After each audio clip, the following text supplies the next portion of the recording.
I think my work has sort of evolved by the finds that I'm having. So the ideas and the themes that run through my work that I have done for a few years now have developed from the idea of sort of migration and movement of people. Again, that tiny turning tide sort of idea, the ebb and flow of humanity and people coming to our shores and leaving our shores.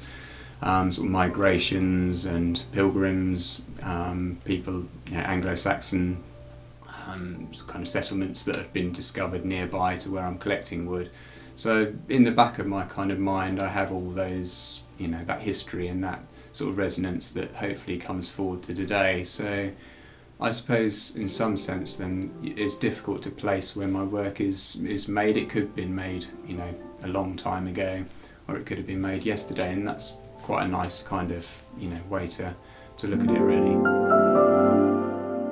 I suppose the influences for the way my sculptures look culturally and sort of ethnographically has evolved over time really, and I think it's developed. The darker ones, sometimes I make the figures quite black in terms of their coloration, and that was started because I was finding charred and burnt pieces that the fishermen had been burning on the beach to keep themselves warm, and I kind of really liked that contrast in the tone of the wood.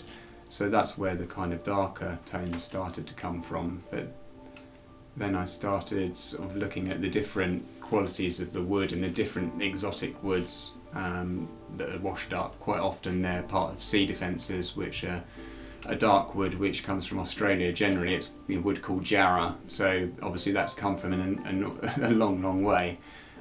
So sort of intrinsically, just through the material itself, it suggests a kind of cultural heritage.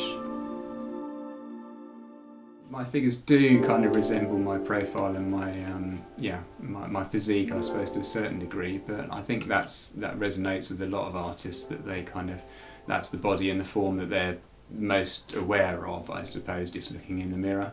Not that I do every day look in the mirror at myself, but it's what you've been brought up with, and the fact that I have quite a elongated neck and small head, I suppose, looking at myself in a kind of critical fashion, that translates into my sculptures definitely. I think it's perhaps they're all self-portraits to some degree.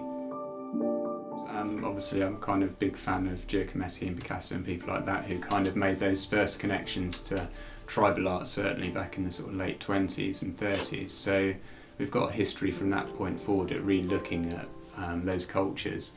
But it's not a conscious kind of thing on my part, it's more of an evolutionary kind of process. So although some of the woods are exotic and have come from sort of foreign parts, that perhaps plays through in some of the figures and people can project that on them, but it's not at the forefront of my mind. I'm looking more at the overall idea of humanity really, and what it means to be human and how the viewer can project themselves onto my sculptures.